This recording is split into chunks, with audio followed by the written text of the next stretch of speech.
अस्सलाम वालेकुम नाज़रीन, खुशामदीद हमारे चैनल क्लिक टू लर्न में, और मैं हूं आपके साथ कायनात। नाज़रीन, आज हम बात करने जा रहे हैं मेकअप के हवाले से।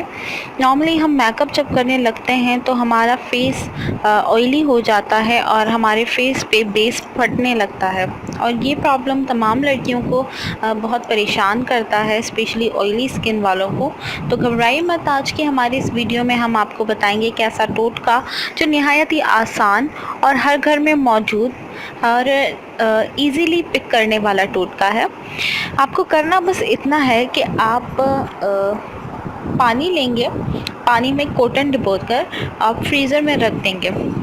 जब कभी आपको बाहर निकलना हो, या आप बाहर से घर वापस आ रहे हो, या आपको किसी पार्टी में जाना हो और आपको मेकअप करना हो, तो आप उस कॉटन से अपने फेस को क्लींजअप करेंगे।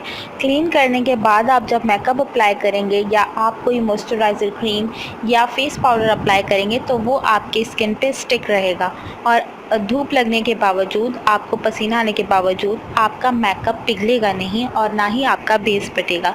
ज़रूर ट्राई कीजिएगा। ये आसान टोटका है, पानी हर घर में मौजूद है, और कॉटन लेकर आपको कट करके उसके अंदर डालने हैं। ज़रूर ट्राई कीजिएगा, फ़ायदा आपको ज़रूर होगा। अगर आपको ये वीडियो पसंद आई तो शेयर ज़रूर कीजिएगा। हाज़िर होंगे आपकी खिदमत में एक नई वीडियो के साथ। तब तक के लिए अपना ख्याल रखिए। अल्लाह हाफ़िज़।